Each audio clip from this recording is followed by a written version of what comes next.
मेरे प्यारे देशवासियों, आप सभी को राधे राधे। मैं भूपेंद्र पांडे सनातन संस्कृति यूट्यूब चैनल के माध्यम से तपस्वी साधु संत महात्माओं के दर्शन आप सभी को कराता हूं, जो कि एकांतवास में रहकर गुफाओं में, जंगलों में, पहाड़ों में, कंदराओं में तपस्या साधना भक्ति किया करते हैं। शवय के कल्याण के लिए, मानव समाज के कल्याण के लिए, इस पृथ्वी के संतुलन को बनाए रखने के लिए आज ऐसे ही दिव्य संत महात्मा के मैं आप सभी को दर्शन कराने जा रहा हूँ। लास्ट तक वीडियो में इसी प्रकार बने रहिएगा, क्योंकि कुछ ही देर में ज्ञान की वर्षा होने वाली है। तो आइए चलते हैं संत महात्मा जी की कुटिया पर, संत महात्मा जी के दिव्य दर्शन करते हैं। और हाँ दोस्तों, संत महात्माओं के लिए भोजन प्रसाद की सेवा सामग्री जो मुझसे बन पड़ता है सामर्थ्य अनुसार और आप लोगों के आशीर्वाद से उन तक पहुंचाने की कोशिश करता हूं। तो आइए चलते हैं संत महात्मा की कुटिया की ओर। महाराज जी, हमारे समस्त दर्शकों की तरफ से, मेरी तरफ से आपके श्री चरणों में दंडवत प्रणाम। आनंद करो, मौज करो। महाराज जी, आपके लिए कुछ भोजन प्रसाद की सेवा सामग्री लाए हैं। अच्छा। महाराज जी, ये आटा है, ठीक। ये सोयाबीन है थोड़ा। अभी सुबह से ही निकले महाराज जी, बांटते बांटते बांटते अभी शाम हो गया, क्या करें। सही बात। पूरा कंधा दर्द करने लगा है। महाराज ये दाल है, अरहर की दाल, साबुन वबुन है इसमें, सब मसाले वसाले हैं। ठीक, कोई नहीं। महाराज जी, हमारे समस्त दर्शकों को आप अपने शुभ नाम से परिचित कराइए। आपका गुरु स्थान कहाँ है और आपके श्री गुरु जी का शुभ नाम क्या है? शुभ, हमारा नाम है नारायणानंद जी। महाराज जी, गुरु जी का शुभ स्थान है जिला फतेहपुर, बड़ी गंगा के किनारे, असनी घाट, जहाँ सूर्य भगवान के पुत्रों का आश्रम था। जी महाराज जी। अश्नी जी, अश्नी कुमार के नाम से अश्नी बसी हुई जी। वहीं घाट पर ऊपर कगार पे आश्रम है हमारे गुरु जी का।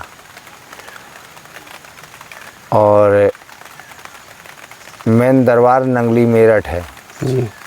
नंगली धाम मेरठ, वहीं से सारी शाखाएं हैं।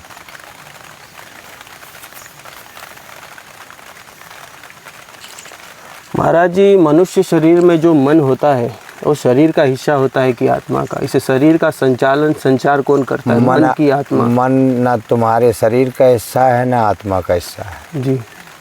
मन तो एक फूरना है, मन उत्पन्न होता है जी। जब आप सो जाते हैं तब मन का कोई पता नहीं होता कहाँ है जी, है ना। और जब जागते हो तब मन काम करता है जी। सोते पे तो नहीं करता किसी का मन, जी, नहीं करता है ना। तो मन आत्मा का हिस्सा है और ना ही परमात्मा का हिस्सा है। मन ही, वैसे पूछो तो काल निरंजन मन ही है जी। तो मन को जाना कैसे जाए? जैसे सागर में लहर उठती है जी महाराज, तो इस शरीर में सागर बताया है। तो जैसे जल में लहर उठती है, उठती उठती उठती उठती एक किनारे में जाके ख़त्म होती जी। तो आपकी जो आँख पलक गिरती और उठती है, तो जितनी बार गिरती उठती है तो ये चित्त जितनी चीज़ों पे जाता है, तो मन जो है जब जब इनकी तरफ देखता है तो उन्हीं की तरफ लालच में पड़ता है जी महाराज। मन की ये चाल है, ये गति है। लो उधर बात करो, जा कौन है? ठीक, उठा लो, आवाज़ बढ़ा लेना, उधर बात कर लो जा, कहो थोड़ा से। हाँ, तो मन जो है, मन कोई वस्तु नहीं है, मन तो एक फूरना है और लहरों की तरह से उठता रहता है जी। जब आप सो जाते हैं तब मन का कोई पता नहीं होता कहाँ है। मन जो बताया ना आत्मा का हिस्सा है ना परमात्मा का। मन तो एक चित्त से उत्पन्न होता है जी महाराज। ठीक है। तो ये मन जो है इंद्रियों का राजा है जी। इंद्रियों का राजा है, इंद्रियां इसके बस में हैं। ठीक है। तो इंद्रियों के द्वारा प्राणी उल्टे सीधे सब कार्य करता है जी महाराज। जो इंद्री जिस चीज़ को चाहती है वो उसकी इंद्री की कामना के लिए, उसकी पूर्ति के लिए, उसी कार्य के लिए चल देता है। ठीक है जी महाराज। और अब मन की बात रही तो मन के दायरे में सभी हैं, जो मन कराता वही करते हैं। मन के सभी दास हैं, ठीक है। जी। संत ही होते हैं जो मन को दास बना लेते हैं। मन फिर संतों के बस में हो जाता, भक्ति से बस में होता है, ऐसे संत बन जाने से नहीं होता, करनी से होता है। जी। तो तभी ये मन शांत होता है। अच्छा महाराज जी, ये चौपाई आती है उल्टा नाम जपत जग जाना वाल्मीकि भय ब्रह्म समाना। जी, जी, जी। तो वो कौन से राम को जपने को बोलते हैं, और किस प्रकार से जपने को बोलते हैं? देखिए, पहली बात तो चौपाई का कोई अर्थ नहीं जानता। जी। जिन लोगों ने सुनी है उन्हीं ने कहा, वही कहते हैं उल्टा नाम जपो जग जाना वाल्मीकि भय ब्रह्म समाना। उल्टे नाम का मतलब समझिए। लोग कहते हैं कि वो मरा मरा कहते हैं, लेकिन रामायण में लिखा क्या है? उल्टा नाम जपो जाना। अच्छा, मरा मरा कहीं लिखा देखा आपने? नहीं देखा ना, तो ये झूठ बात है। लिखा भी नहीं, सुना भी नहीं, जो लोग कह रहे उसको सुना। जी। है ना। जो उल्टा नाम लिखा है तो वो चौपाई को तत्व नहीं जाना कि चौपाई क्या कहती है। जी। चौपाई के शब्द उसने पढ़ लिए, उसका उत्तर नहीं जाना। जी। चौपाई कहती, जैसे जैसे पूछ लिया जाए कि भाई राम राम रामायण में मरा मरा लिखा नहीं। जी। और लोग कहते कि उल्टा नाम मरा मरा कहते थे, वो राम का नाम नहीं ले पाते थे, इसलिए वो मार काट करते थे, तो मरा मरा कहते। चलो ठीक है, राम का नाम नहीं ले पाते थे, बाकी तो सबका ले लेते होंगे। क्यों भाई? लोग अंधे हैं, सुनी बात करते हैं, उसका अनुभव नहीं करते। तो जब मरा मरा कहने लगे तो अपनी माता को क्या कहते थे? मरा मरा। उनने माता नहीं कहा होगा, या मम्मी, या मान लो अम्मा, या माता जी, कुछ भी तो कहा होगा। पिताजी को भी कुछ कहा होगा, मम्मी पापा डैडी कुछ तो कहा होगा, भाइयों को भाई आई कहा होगा। सबको मरा मरा तो नहीं कहते रहे। रिश्तेदारों को भी संबंध से बुलाते होंगे। बच्चों से अपने क्या कहते थे? मरा मरा। या मतलब पत्नी को मरा मरा कहते थे। तो खाली रामाई को क्यों मरा मरा कहते थे? ये सब झूठे हैं। उल्टा नाम जपो जग जाना। ब्रह्म का अंश आपके अंदर बैठा है। जो बोल रहा है ये कौन है? ब्रह्म का अंश है। ये शब्द जो निकल रहे हैं, शब्द जो निकल रहे, कौन निकाल रहा? वही निकाल रहा महाराज जी। ठीक है। ये छठवां तत्व क्या है? ब्रह्म का अंश सही तो है। शरीर तो आपका 5 तत्व से बना है, तो ब्रह्म का अंश आपके इधर बैठा है। तो उल्टा नाम का मतलब जो बाहर की इंद्रियों को समेट कर, जी महाराज जी, और पूरी दृष्टि को समेट अंदर प्रवेश हो गया, तो ये हो गया उल्टा नाम। जपो जग जाना, जपो जग जाना वाल्मीकि भय ब्रह्म समाना। अच्छा, इस चौपाई का अर्थ ये था। जब ब्रह्म से उसका मुलाकात हो गई और वो आत्मज्ञान उत्पन्न हुआ और ब्रह्म के समान उस भक्ति ने बना दिया। जी महाराज जी। ठीक है, तो वो त्रिकालदर्शी हो गए।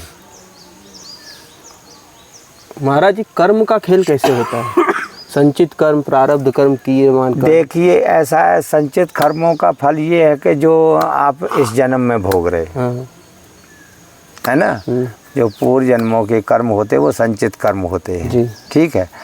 अब जो संचित कर्म करोगे, या भक्ति के मार्ग से या धर्म के मार्ग से, तो वो आपके संचित कर्म पुण्य की ओर ले जाएंगे। जी।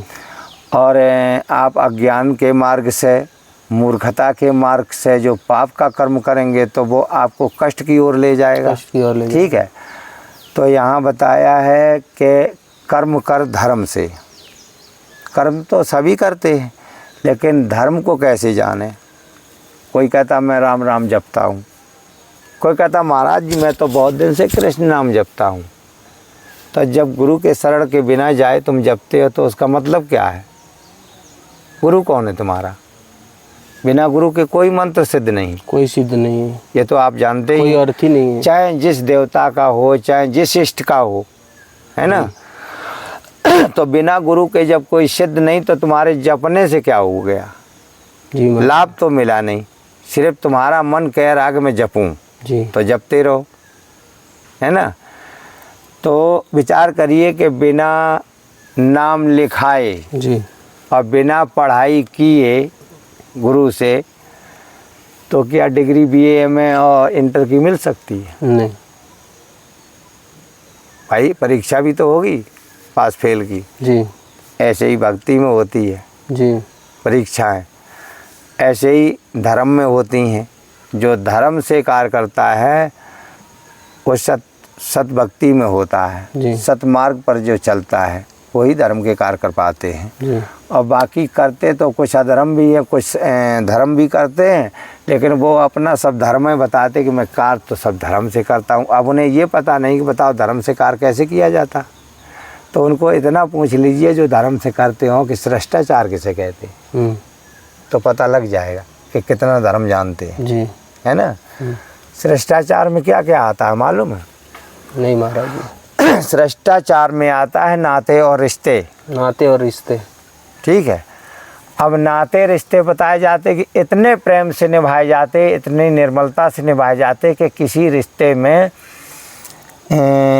दुख ना पैदा हो जी, दर्द ना हो कि मेरे रिश्तेदार ने या मेरे भाई ने या मेरी बहन ने मुझे ऐसा शब्द बोल दिया, या मेरे पिता ने या माता ने या रिश्तेदार ने या दोस्त ने या मित्र ने। तो का रिश्ते इतने प्रेम से निभाए जाते कि इनसे इतना निर्मल होकर के इनमें कभी फाट ना होना चाहिए, है ना। लेकिन श्रेष्ठाचार तो ये कहता है जी। और लोग कोई बता दे कि बिना गाली के कोई भी रिश्ता अगर निभाता हो तो ये श्रेष्ठाचार में लिखा है, तो ये पाप नहीं क्या है? पाप है महाराज जी, सरासर पाप।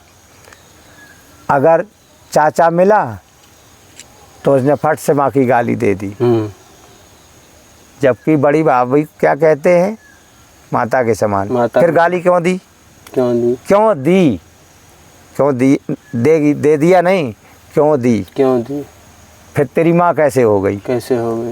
ठीक है। बुआ मिली, बुआ का लड़का आ गया, गाली से तौल दिया, वो तो तेरे बाप की बहन है, वो तो बहुत सर्वोपर है। और तूने क्या किया? बाप की नाप दी। ये श्रेष्ठाचार है क्या? नहीं। मौसी आ गई तो चाचा, पिता, जौन और भी लगते पड़ोसी, सब मौसी के लड़का को, बहू को, मौसी आ जाए उसको सब मजाकों से तौलते, गालियां देते हैं। वो है कहीं बैठी यहाँ, नानी को भी गाली देते। कोई भी रिश्ता ऐसा नहीं जिसे गाली से ना संबोधित किया जाता हो। पहले गाली, बाद में नाश्ता पानी मिलता है। इसलिए लोग अंधे हैं, श्रेष्ठाचार से वंचित हैं। श्रेष्ठाचार जान ले तो भक्ति उसकी संपूर्ण होने लगे। ठीक है महाराज जी। अनंत कोटि ब्रह्मांड के समस्त देवी देवता जो अपना अपना पद संभाले बैठे हैं, हाँ वहीं से अपनी शक्तियों का संचार कर रहे हैं। ठीक। और ब्रह्मा विष्णु महेश किसकी स्तुति करते हैं? उन्हें सर्जन पालन और विनाश करने की शक्ति कौन प्रदान करता है? ब्रह्मा विष्णु महेश किसकी स्तुति करते हैं? उन्हें सर्जन पालन और विनाश करने की शक्ति कौन प्रदान? वो गुप्त नाम की साधना करते हैं। वो गुप्त नाम क्या है महाराज? गुप्त नाम अखंड नाम जिसे कहते हैं, जैसे वाणी से ना कोई बता सकता ना लेखनी उसे लिख सकती जी। इसलिए वो गुप्त नाम बोला जाता। जो अभी बताया कि वाल्मीकि ने जो अभी बताया गया कि अंदर गुप्त नाम उसे कहते हैं कि हनुमान चालीसा में जो बताया जाता कि हनुमत नाम हृदय में पकड़ो, राम रहो रसना में जकड़ो। तो हृदय में देखिए, आपके यहाँ रखिए, यहाँ आवाज़ दे रहा, तो वो नाम उठ रहा है। अब उसे कैसे जानोगे? जब उसका गुरु मिले तब वहाँ तक पहुँचाएगा। वही अखंड नाम है जिसका कभी खंड नहीं होता। बाकी सब मंत्रों का खंड हो जाएगा। जितनी देर जाप करोगे उतनी देर तो होगा, फिर ये जाप करने की कोई ज़रूरत ही नहीं, निरंतर चलता रहे। निरंतर वो तो चल ही रहा है, उसे हम नहीं चला रहे, वो मुझे खुद चला रहा। बस उसे जानने की, सुनने की, जानने की इसी को कहते हैं आत्म ज्ञान, आत्म साक्षात्कार। अच्छा महाराज। जो आप स्वयं के दर्शन पा जाएं, जो आपके भीतर बोल रहा है वो कौन है? वो आत्मा परमात्मा का अंश है। और उसका दर्शन मिले तो आपको पता लगे कि परमात्मा का रूप कैसा, क्योंकि दोनों एक ही चीज़ हैं। खाली वो विशाल है, ये अंश है। जैसे एक बूंद सागर से इतना जल ले आओ, सबसे कहो कि सागर है, कोई मान लेगा? और जब उसी में डाल दो तो क्या हो गया? सागर। सागर। आत्मा अगर यहाँ से निकले और परमात्मा में समा जाए तो कौन हो गए आप? परमात्मा, है ना। लेकिन मानते क्या है यहाँ? जब तक कमजोरी, आत्मज्ञान ही वो बल है जी जो कमजोरी को ख़त्म कर देता है। जी आत्मज्ञान ही वो शक्ति है जो परमात्मा से मिला सकता है, जी। बाकी कोई रास्ता नहीं है। महाराज जी, एक तरफ माता पिता, एक तरफ गुरु, एक तरफ जी, भगवान, जी। सर्वप्रथम मनुष्य को किसकी भक्ति आराधना करनी चाहिए? माता पिता की सेवा और गुरु से ज्ञान लेकर के, जो गुरु दीक्षा दे और जो अपने ज्ञान से बताए, उसकी भक्ति करना चाहिए। अच्छा जी। महाराज जी, भक्ति और ज्ञान में क्या अंतर है, क्या फ़र्क है? भक्ति ज्ञान में ये अंतर है कि अंधकार और प्रकाश का अंतर है। जी जो संसार में जी रहे वो अंधकार में जी रहे, जी जो भक्ति कर रहे, भक्ति में जी रहे, वो प्रकाश की ओर जा रहे। जी। यही अंतर है, वो परमात्मा की ओर जा रहे। महाराज जी, आपने हमारा मार्गदर्शन किया, आपका खूब खूब धन्यवाद। दोस्तों, आप सभी को यह सत्संग का वीडियो कैसा लगा कृपया करके कमेंट बॉक्स में ज़रूर बताइएगा। यदि आप सभी को यह सत्संग का वीडियो अच्छा लगा हो तो अपने सभी मित्रों को, रिश्तेदारों को यह वीडियो ज़रूर शेयर कर दीजिएगा, ताकि उनके जीवन में भी भक्ति का उदय हो, उन्हें भी सुख और आनंद प्राप्त हो और उसके पुण्य के भागी आप सब्सक्राइब कर दीजिएगा चैनल को, ताकि आने वाले हर एक सत्संग की जानकारी समय समय से आप तक पहुँचती रहे। इसी के साथ मैं अपनी वाणी को विराम देता हूँ। आप सभी को सीताराम प्रणाम। सनातन संस्कृति की जय।